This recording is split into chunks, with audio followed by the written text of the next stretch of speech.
오늘 본문의 말씀을 가지고 이렇게 정했습니다. 어찌하여 나를 죽이려 하느냐가 오늘의 제목입니다. 예수님께 친히 하신 말씀이에요. 모든 사람들이 어찌하여 나를 죽이려 하느냐 이렇게 말씀하셨습니다. 자, 오늘의 본문의 말씀은 유대인의 명절인 초막절에 예수님께서 유다로 은밀히 가시는 사건으로부터 시작하는 내용입니다. 요한복음 7장 앞부분이 오늘 우리가 함께 봉독했던 그 앞부분에 유다로 가시지 않으셨던 이유도 밝혀져 있습니다. 내 때는 아직 이르지 아니하였다라고 6절에 말씀을 하시면서 갈릴리에 일부러 의도를 가지고 머무셨어요. 그 이유는 우리가 잘 알고 있습니다. 예수님께서 이렇게 말씀하신 이유는 십자가에 오르시고 하나님께서 이루시고자 하는 뜻, 그 죽임당하시는 이 때가 이르지 않았다라는 의미가 됩니다.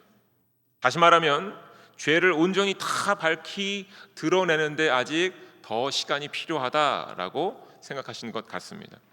유대인들은 예수님을 붙잡아 옥에 가두고 심지어 죽이고 싶었던 사람들이 너무나도 많았습니다.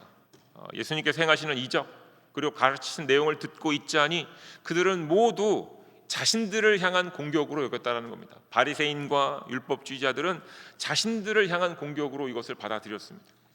예수님께서 여러 곳을 돌아다니면서 전하시는 메시지에 담긴 의미가 무엇인가 하면 이것이 7절에 요한복음 7장 7절에 나와 있는 말씀인데 세상의 일들이 악하다 이것을 증거하신 겁니다.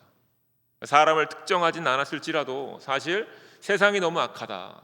그리고 이 세상에 살고 있는 너희들도 악하다. 이 얘기를 하신 것입니다. 어찌 보면 이스라엘 백성들을 향한 구체적인 메시지였지요.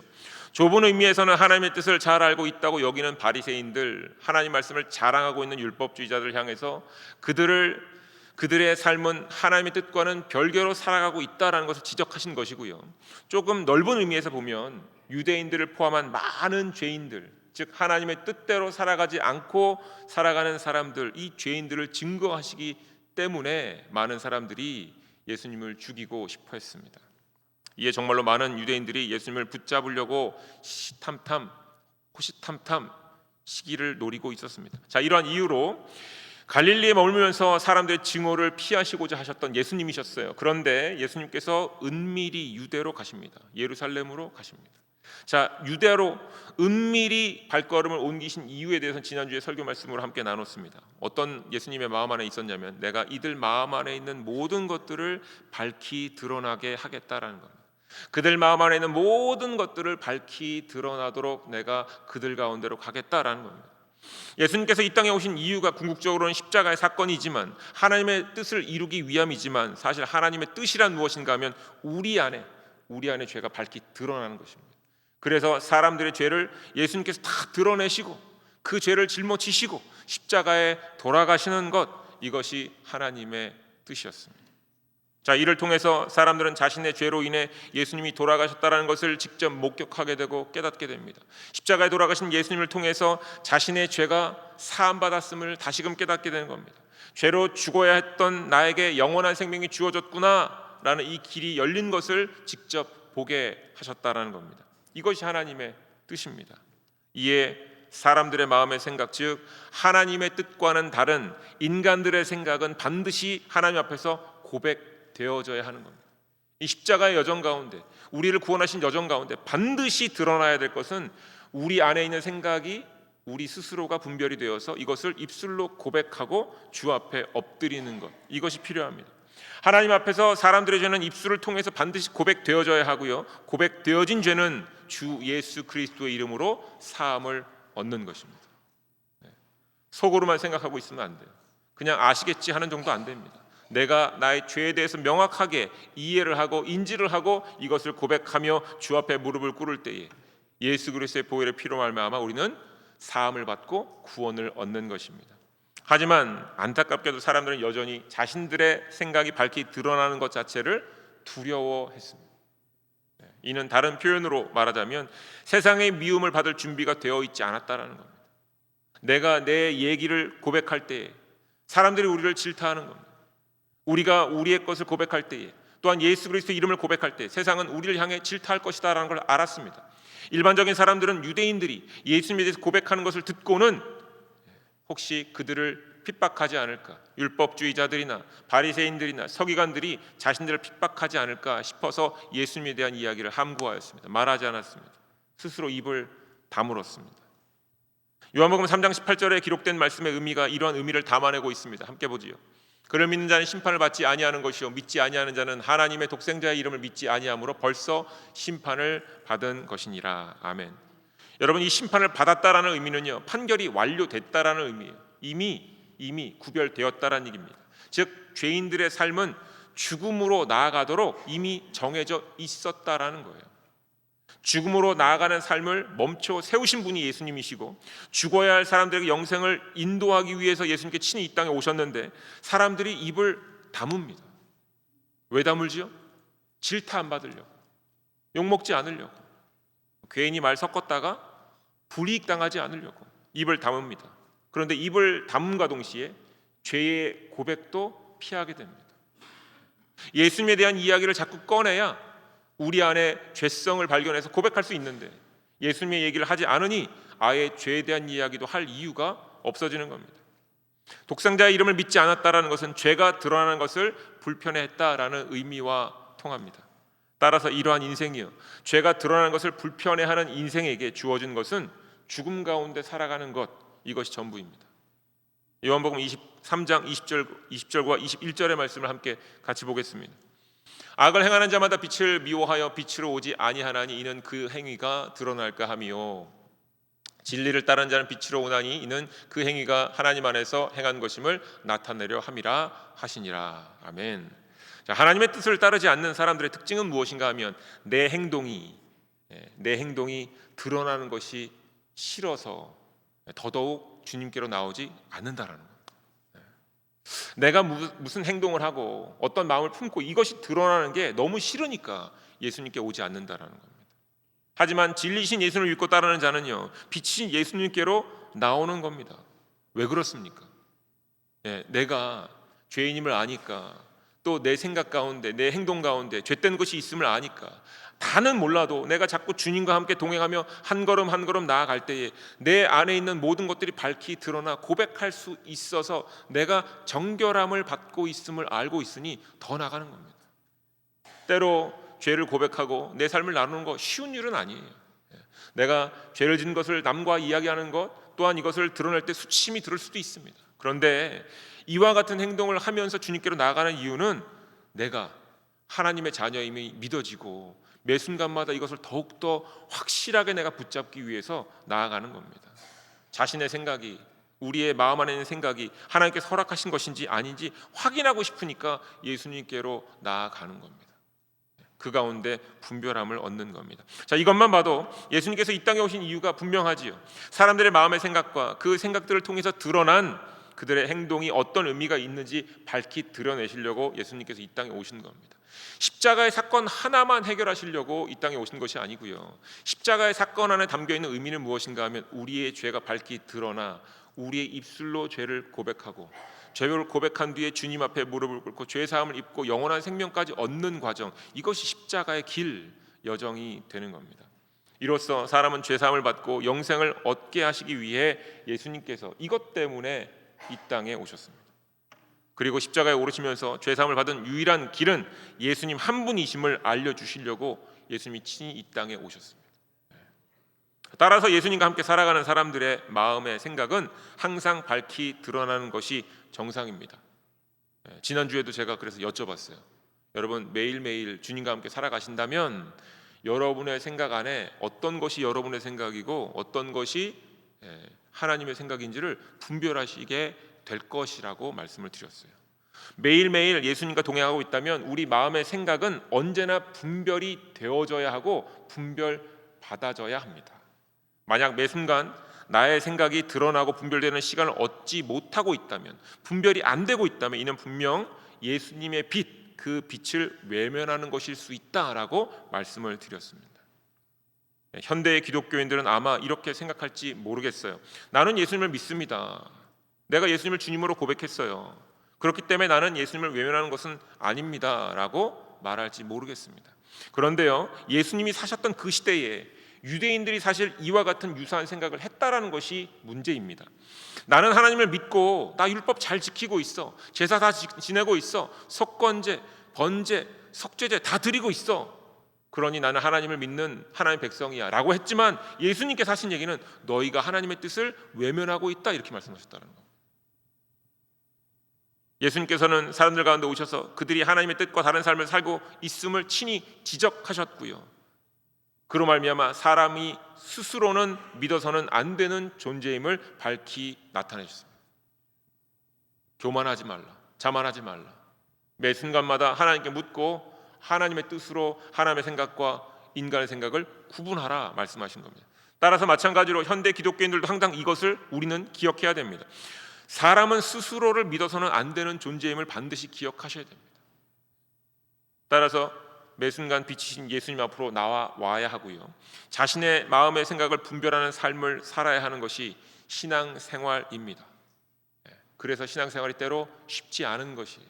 왜냐하면 내 생각과 하나님의 생각을 매 순간 구분해내어서 하나님의 뜻대로 생각대로 살아가려고 해야 하니 쉽지 않게 느껴집니다. 자, 그래서 제가 지난주에 질문을 드린 겁니다. 다시 오늘도 질문을 드릴게요. 지난주 월요일, 화요일 그 지난 거는 묻지 않고 어저께 것만 제가 여러분께 여쭤보겠습니다. 여러분 어제도 여러분의 마음을 생각을 하나님의 생각과 분별해 보셨습니까? 아니면 오늘 아침 교회 나오시기 전에 오늘 여러분의 마음과 생각을 여러분 분별하셨습니까?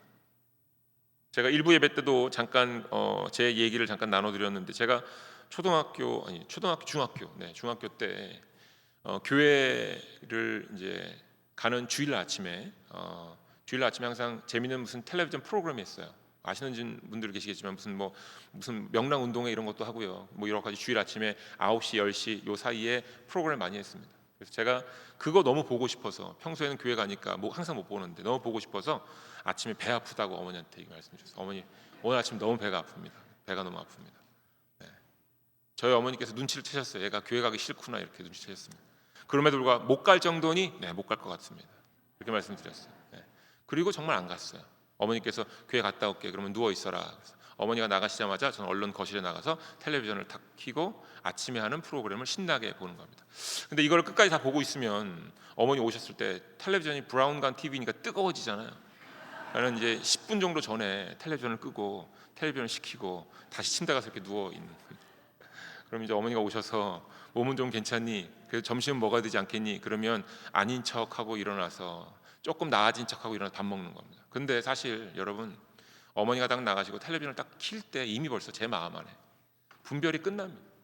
아 교회 갔었어야 됐는데 텔레비전 너무 보고 싶다. 내가 그런데 원하는 대로 하는 겁니다. 이미 벌써 근데 우리 마음 안에 분별은 끝납니다. 이것은 하나님께서 원하시지 않는 것이다 들지요. 그런데 그냥 그렇게 하는 겁니다. 우리가 그렇습니다. 사실 여러분 예수님께서 성전에서 하나님 말씀을 전하시는 겁니다. 당연히 사람들은요 하나님께서 무슨 뜻을 갖고 얘기하시는지 분별했을 겁니다. 그런데 사람들은 항상 본인들이 원하는 걸 선택합니다. 이때 많은 사람들이 예수님에 대해서 말씀에 대해서 의문을 갖습니다. 예수님이 서기관도 아니었고요 하나님 말씀을 배운 적도 없는 사람이다 이렇게 얘기합니다. 그러면서 예수님의 가르침에 의문을 품습니다. 그의 말씀이 어디서부터 왔느냐 따지기 시작합니다. 그런데 아마도 그 순간에 분별이 됐을 겁니다. 예수님이 하신 말씀들이 그냥 평범하게 들리지 않았을 거예요. 이때 예수님께서 그들에게 말씀하신 겁니다. 16절 말씀 내 교훈은 내 것이 아니요 나를 보내신 이의 것이니라. 자 이렇게 말씀하시고 17절과 18절에 대해서 이에 대해서 부연 설명을 하십니다. 17절입니다. 사람이 하나님의 뜻을 행하려 하면 이 교훈이 하나님께로부터 왔는지 내가 스스로 말함인지 알리라입니다. 분별할 수 있다는 얘기죠. 그리고 18절입니다. 스스로 말하는 자는 자기 영광만 구하되 보내신 이의 영광을 구하는 자는 참되니 그 속에 불의가 없느니라. 아멘. 예수님의 이 말씀에는 두 가지 의미가 담겨져 있습니다. 적어도 두 가지 의미가 담겨져 있습니다. 첫 번째는 하나님의 뜻을 행하는 사람은 예수님의 말씀이 하나님의 것인지 사람의 것인지를 분별할 수 있다라는 의미입니다. 하나님의 뜻을 쫓는 사람, 하나님을 믿는 사람은 반드시 예수님의 말씀이 하나님의 것인지 사람의 것인지 분별할 수 있다라는 겁니다. 두 번째, 사람의 말을 하는 자는 자신의 영광, 자신의 이익을 추구하는 사람이 된다라는 의미입니다. 사람의 말, 내가 원하는 것을 말하고 내가 원하는 것을 생각하고 행동하면 그는 결국 나만을 위한 인생을 사는 사람이 된다라는 의미입니다. 바리새인들 율법주의자들 모두 사람의 말을 하는 사람들이었다라는 것이고요. 모두 자신들의 이익을 추구하는 사람이 되었다라고 지적하신 겁니다.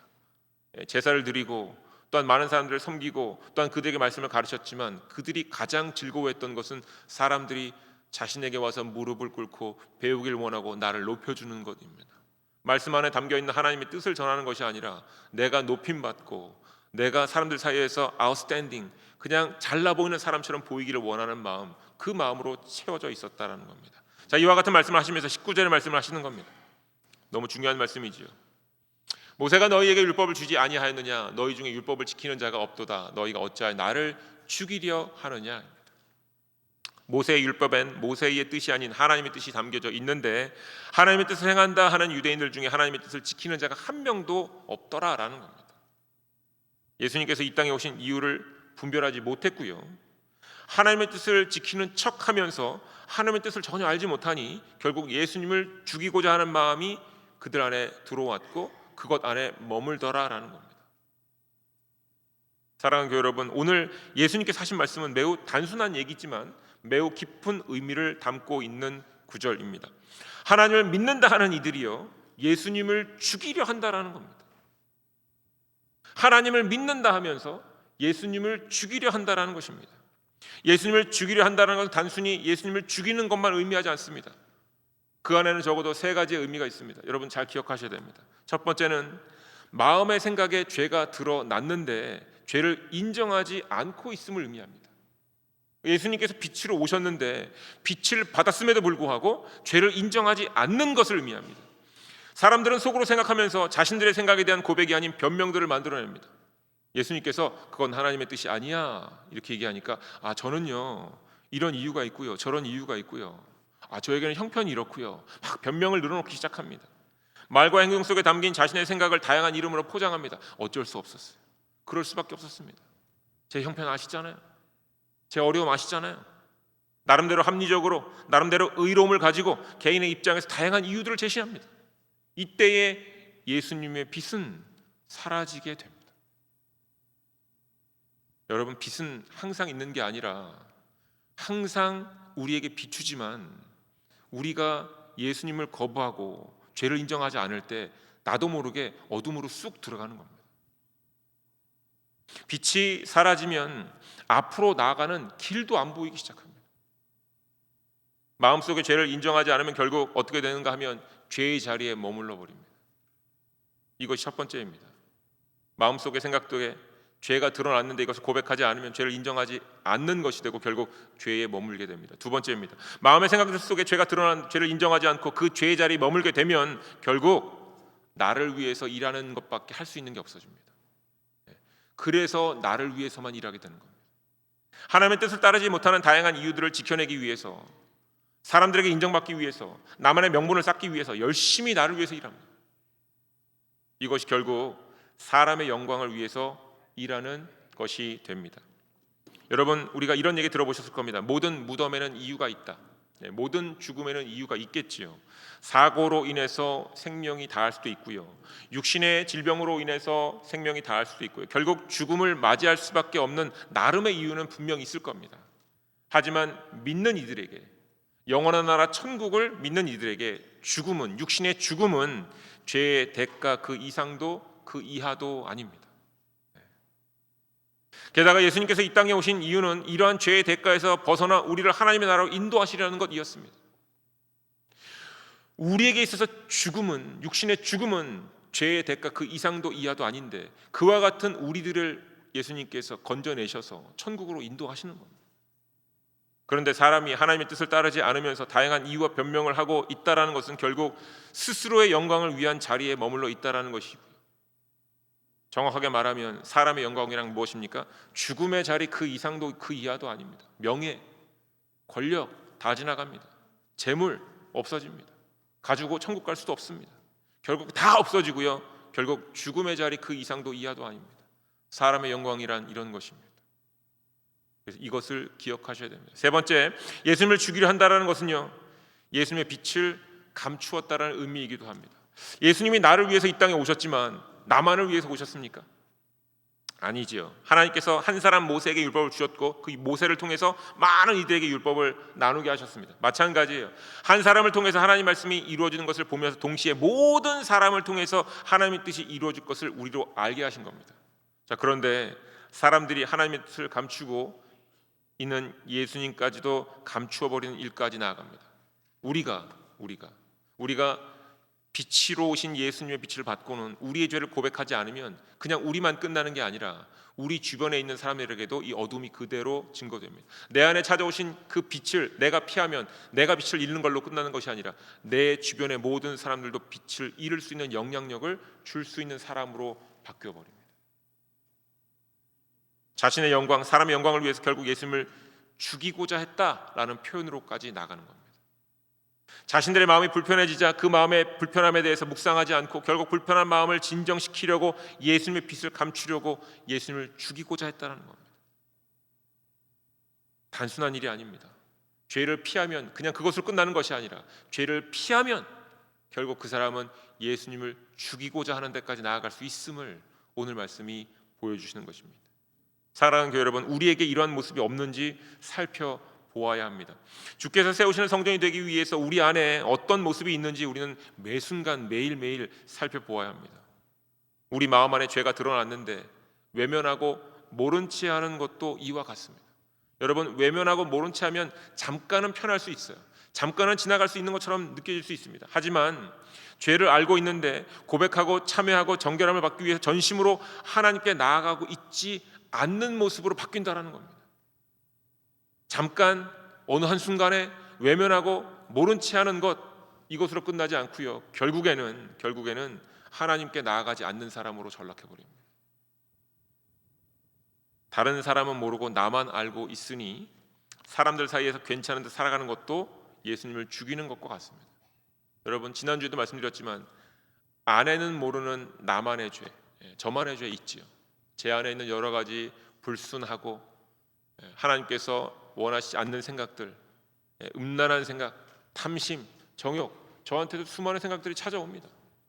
그런데 이것을 그냥 나만 알고 있으니 괜찮아 정도로 넘기면 결국 이것 또한 내 안에 계신 예수님을 죽음으로 모는 일과 같다라는 겁니다.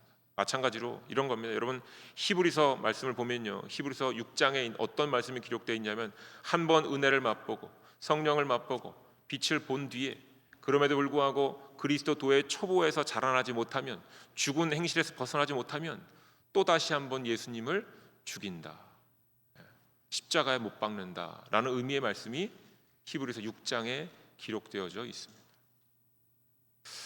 아니라고 말씀하고 싶으신 분 계십니까? 예수님을 믿으면 모든 죄가 사함을 받고 영생을 얻게 되기 때문에 죄만 그냥 마음으로 고백하면 되지요 라고 말씀하고 싶으신 분이 계십니까? 여러분, 두 가지 예를 들어드릴 겁니다. 모세를 한번 생각해 보시죠. 모세, 민수기 20장에서 모세가 하나님께서 물을 주라, 백성들에게 주라 하면서 말하라 이렇게 말씀하셨거든요. 근데 모세가 그 얘기를 듣고 백성들 앞에 와서 반석을 2번 칩니다. 2번 쳤던 이유는 그 백성들이 너무 교만해 보이고 하나님 앞에서 버릇없어 보여서 모세가 화를 내서 반석을 2번 치죠. 그런데 그 일 하나 때문에 하나님께서 모세로 가나안 땅에 못 들어가게 하십니다. 그 이유는 딱 하나예요. 하나님의 거룩함을 가렸다라는 겁니다. 심지어 신명기 3장에서 모세가 하나님 앞에서 가나안에 들어가게 해달라고 간구합니다. 하나님, 제가 잘못했습니다. 용서해 주세요. 제가 모세가 함께 이 여정을 한 모세로서, 내가 리더로서 내가 가나안 땅에 꼭 들어가고 싶습니다. 그때 하나님께서 단호하게 모세에게 말씀하십니다. 그만 간구하라 말씀하십니다. 너는 그냥 이 광야에서 1세들과 함께 죽어라 이렇게 말씀하십니다. 자, 이것이 하나님께서 모세를 용서하지 않으셨다라는 의미는 아닙니다. 하나님이 모세를 용서하셨어요. 근데 모세의 간구에 죄를 사하여 주셨습니다만 지었던 죄에 대한 대가는 치르게 하십니다. 가나안에 들어가지 못하게 하십니다. 또한 여러분, 다윗을 생각해 보십시오. 밧세바를 얻기 위해서 우리아를 죽였던 다윗의 죄에 대해서 대가를 치르게 하십니다. 다윗과 밧세바 사이에 첫 번째 그 자녀를 하나님께서 데려가십니다.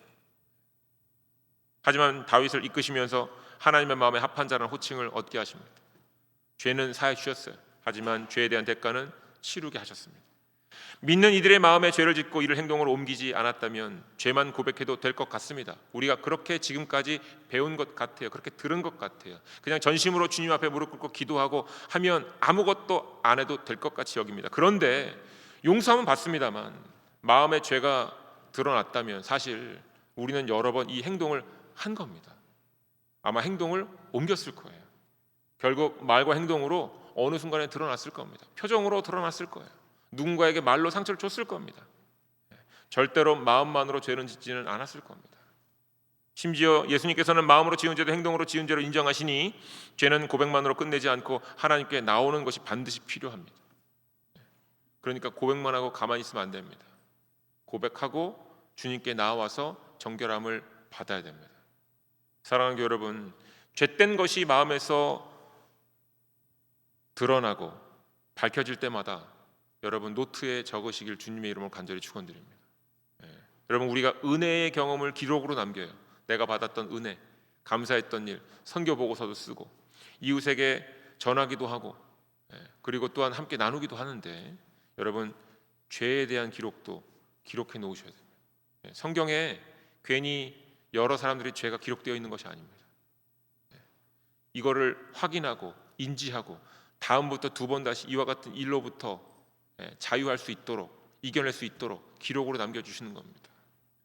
외면하거나 하나님 말씀에 나름대로 이유가 있거나 다양한 생각들 하면서 그냥 지나쳐가면 안 됩니다. 죄된 마음과 생각 그리고 행동들은 반드시 노트에 적으면서 예수님께 고백하셔야 됩니다. 그리고 하나님 말씀인 성경과 기도로 이를 묵상하시면서 짚어내 보셔야 됩니다. 어디서 이와 같은 죄가 시작되었는지, 어떻게 드러나고 있는지 기록해 놓으셔야 됩니다. 그래야 다음에 이와 같은 유혹이 찾아올 때 이겨내실 수 있게 됩니다. 마지막으로 고백하고 확인한 내용을 가지고 용서와 화해의 자리로 나갈 수 있어야 됩니다. 고백했다고 가만히 있으면 안 됩니다. 주님께 나아가다 보면 주님께서 용서와 화해의 자리로 인도해 주시는 겁니다. 그런데 이 시기에 섣부르게 행동하는 것도 금물입니다. 서로 상처가 될 수 있기 때문에 기도하면서 하나님께 기회를 달라고 간구해야 됩니다. 이를 위해서 충분히 기도하고 용서와 화해의 기회를 얻으시기를 주님의 이름으로 또한 축원드립니다. 이것이 예수님의 빛을 꺼트리지 않는 믿음이자 이것이 빛으로 오신 예수님을 죽이지 않는 유일한 믿음 방법입니다. 사랑하는 교회 여러분, 예수님과 함께 살아가시길 주님의 이름으로 간절히 축원드립니다. 때로 죄에 대한 대가로 누군가에게 아픔과 상처가 직면하게 될 수도 있습니다. 나의 죄로 인해서 상처를 주었던 이가 있다면 그에게 찾아가 그의 고백, 아픔을 받아내야 할 때도 있습니다. 그렇다면 이러한 상황도 감당하셔야 됩니다. 누군가 나로 인해서 고통을 받았으면 그에게 찾아가 용서를 구함과 동시에 그가 내어 뱉는 모진 말들 이런 것들도 받아내실 수 있어야 됩니다. 우리의 죄로 인해서 힘들어하는 이들과 함께 아파하실 수 있어야 됩니다. 이것이 예수님의 빛을 가진 사람의 자세여야 합니다. 마지막으로 쉽지 않은 경우가 하나 있습니다. 다른 사람들의 상처와 아픔과 고통으로 인해서 또 다른 큰 상처를 받은 분들 가운데 아파할 수밖에 없는 분들이 있습니다. 아무것도 하지 못하고 아프다는 것밖에 말할 수 없는 분들이 있습니다. 치유의 손길이 없이는 일어설 수 없는 분들이 있을 수 있습니다. 그분들은 정말 아무것도 하실 수 없을 겁니다. 이런 분들이 주변에 있다면 도움의 손길을 여러분이 주셔야 됩니다. 그러나 혹 이러한 상황에 계시더라도 믿음이 있는 분들이라면 십자가에 달려서 우리를 위해서 피 흘리신 예수님을 붙들고 예수님의 손을 붙잡고 일어나려고 힘쓰셔야 할 것입니다. 아무리 우리의 상처가 깊어도 내가 한 번 주님을 믿고 의지하고 나의 구세주로 고백했다면 사람의 위로와 격려가 아니라 하나님의 선하심과 인자하심이 나를 영원토록 따를 것이다 라고 했던 다윗의 고백처럼 내가 하나님 앞에서 전적으로 이 문제를 해결받아야 할 것입니다. 기도와 말씀 가운데 하나님의 위로를 얻으셔야 할 것입니다. 사랑하는 교회 여러분, 오늘의 말씀을 마음에 새기십시오. 예수님께서 우리에게 하신 말씀이에요. 어찌하여 나를 죽이려 하느냐.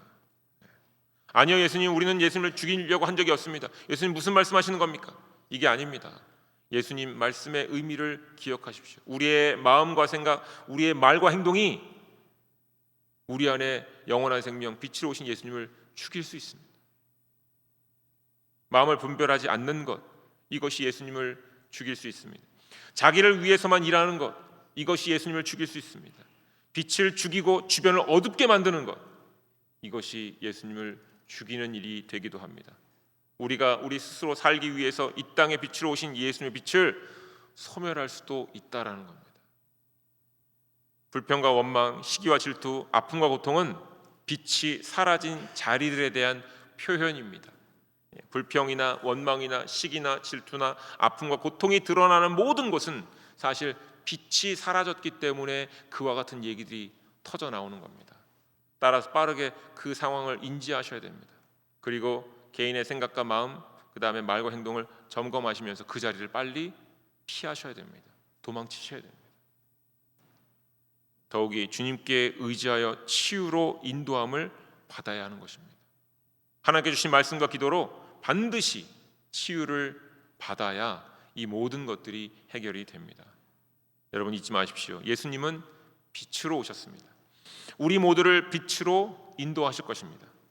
예수님을 통해서 우리 모두가 빛으로 한 걸음을 더 나오시면서 주께서 세우시는 성전으로 세워주시길 주님의 이름으로 간절히 축원드립니다. 여러분 매일매일 예수님께서 하나님의 뜻을 여러분에게 알려주실 거예요. 그런데 그때에 이유와 변명을 대시는 것보다는 내 주님 나와 함께 하시며 나로 아버지의 뜻을 이루게 하여 주시옵소서라고 기도하시고 시작하십시오. 그러면 행하지 못할 일들 가운데서도 용기가 생기실 것이고요. 그리고 하나님이 주신 때에 화해와 위로가 드러날 것이고요. 그 가운데 주님의 능력이, 말씀의 능력이, 보혈의 능력이 드러나게 될 것입니다. 그리고 그 모습은 반드시 사랑으로 드러나게 될 것입니다.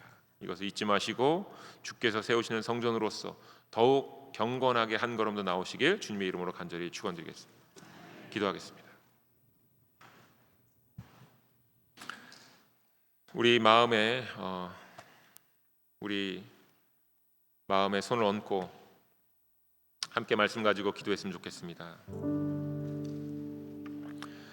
남들에게 다 나누지 못할 많은 일들이, 많은 아픔과 어려움들이 있는 줄 압니다. 나에게 상처를 줬던 사람도 있고요, 내가 상처를 줬던 사람도 있고, 여전히 그 상처가 해결되지 않아서 또는 마음의 무거움 가운데 이 상처 이겨내려고 그냥 단순하게 그냥 내 마음의 아픔과 고통 이겨내려고 아둥바둥 하다 보면 결국 나만을 위해 살아가는 사람이 됩니다. 독해집니다. 사람이 그 가운데 하나님의 인지하심과 자비하심을 잊어버리고 이제 사람들을 공격받기 전에 공격하는 자세로 공격하거나 불평과 원망과 시기와 질투가 내 주변에서 끊이지 않습니다. 하나님, 우리가 이만큼 연약합니다. 우리가 어떤 위치에 있던 예수님이 이 땅에 오셔서 우리로 하여금 우리 마음 안에 있는 것들을 밝히 드러나게 하셨사오니 주여, 내가 감당할 수 없는 모든 아픔과 어려움들 있다면 지금 다 고백하게 하시고, 그리고 다시금 예수 그리스도의 그 보혈의 피로 깨끗하게 씻어 주시옵소서. 그리하여서 상처받은 자 또 상처 치유받게 하시고, 또한 상처를 줬던 자 용서를 구하고 화해할 수 있도록 인도하게 하여 주시옵소서. 이와 같은 기도로 우리가 우리의 삶을 돌아보면서 우리 개인의 기도를 지금 주여 한번 외치고 드리도록 하겠습니다. 주여, 하나님, 우리 마음 안에 고백할 것이 있습니다. 주여, 우리가 너무나도 마음이 상하여 말할 수 없어서 아픔 가운데 괜찮다 했지만 사실 하나님 괜찮은 것이 아니었습니다. 아무한테도 내 모든 것들을 말할 수 없어 눈물 흘렸던 마음들이 있었고, 힘들고 어려운데 어느 누구에게 내 삶을 나눌 수가 없어서 그저 침상에서 눈물만 흘리면 내 마음을, 가슴을 쳤던 일이 있었습니다. 하나님, 우리가 하나님의 백성인데, 우리가 예수 그리스도 몸내 공동체인데 함께 나누고 섬기며 서로 위로받고 격려받고 함께 일어서야 하는데 그러지 못하고 하나님 주저앉아 울었던 때가 있었습니다. 주여 하나님, 오늘 이 시간에 우리의 모든 지난 한 주간의 삶을 돌아보게 하시며 지난 모든 일들을 돌아보게 하시며 그 가운데 우리가 고백하지 못했던 것을 다시금 주 앞에 꺼내놓게 하여 주시옵소서. 주님께서 만져주실 때에 치유받을 것입니다. 주님께서 만져주시며 우리의 생각들을 분별하게 하실 때에 하나님의 뜻과 계획과 섭리가 있어서 우리의 아픔과 고통이 치유받고 용서함받고 또한 함께 나아갈 수 있는 은혜와 자비의 시간으로 인도함 받게 될 것임을 고백합니다. 하나님, 만져주시옵소서. 내 마음을, 내 형제 자매들의 마음을 만져주시고 우리 교회를 만져주시고 하나님 우리 지역사회를 만져주시옵소서. 우리가 빛과 소금의 역할을 감당하길 원합니다. 그러기 위해서 우리가 다시금 우리 안에 모든 생각들을 주 앞에서 점검받기 원하오니 성령이시여 오늘 우리에게 오셔서 말씀을 가지고 우리 안에 있는 모든 것들을 분별하게 하시고 그 가운데 아버지의 뜻만을 구하며 아버지의 뜻만 붙들고 나아가는 우리 모두가 되게 하여 주시옵소서. 주여 감사합니다. 하나님 감사합니다. 용기를 주시옵소서. 우리 안에 긍휼함을 주시옵소서. 우리 안에 자비함을 차고 넘치도록 부어주시옵소서. 주여 하나님, 하나님 감사합니다. 하나님 감사합니다. 하나님 감사합니다.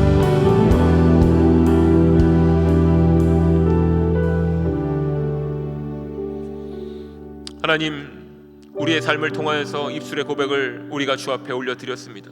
주여 받으시고 성령의 충만함으로, 성령의 불로 먼저 태워주시고 우리 안에 성령의 충만한 말씀 충만함으로 채워주시어서 이제 우리가 말씀에 의지하여 말하고 행동하며 이 모든 일들을 주의 뜻 가운데서 바라보고 해결하게 하여 주시옵소서. 혼자는 못합니다. 기도하게 하여 주시고 함께 중보기도하게 하시고 붙잡게 하시고 위로하게 하시고 격려하게 하시며 그 가운데 주님께서 인도하시는 그 십자가의 길을 우리로 보게 하여 주시옵소서. 하나님, 그 길을 걸으며 우리가 이것을 매일 반복해야 될 것입니다. 우리가 우리 안에 있는 것들을 고백하고 입술로 고백으로 말미암아 하나님 앞에 온전한 죄사함과 죄의 유혹을 이겨낼 능력을 얻게 하시고 그 가운데 말씀을 가지고 한 걸음 한 걸음 나아가는 자가 말씀으로 변화를 받아 이 땅에서 주의 종으로서 감당해야 될 수많은 일들을 보게 하실 것인데, 하나님, 달라주원 감육의 모든 교우분들이 동일한 은혜와 축복 가운데 우리의 삶의 일들을 주 앞에 온전히 고백해드리고 그리고 하나님의 말씀으로 확답받아 이제 나아가 증거케 하여 주시옵소서. 사랑을 전하게 하시고 위로가 필요한 이들에게 위로를 전하게 하시고 긍휼함이 온전히 증거되어야 할 이들에게 긍휼함으로 다가게 하시고 때로 우리가 받아내야 할 것들이 있다면 다 받아내게 하여 주시옵소서. 그리고 우리가 예수 그리스도를 통해 영원한 나라 천국에 대한 소망만 서로 나누며 사랑하게 하여 주시옵소서. 주여 감사합니다. 이 모든 것이 주님께서 우리에게 주신 말씀이오니 어느 것 하나 놓치지 않고 주의 말씀 따라 살아가는 우리가 되게 하여 주시옵소서. 주님께서 제자들과 우리에게 말씀하시는 말씀 잊지 않게 하여 주시옵소서. 어찌하여 나를 죽이려 하느냐? 아닙니다. 주님, 이제는 주와 함께 동행하며 주님께서 살리고자 하는 모든 주의 백성들을 우리가 함께 긍휼함으로 품고 살려내겠습니다. 우리의 능력이 아님을 고백하오니 다시금 주의 능력으로 우리를 채우시고 인도하여 주시옵소서. 예수님의 이름으로 기도드립니다. 아멘. 함께 일어나셔서 마지막 찬양하시겠습니다.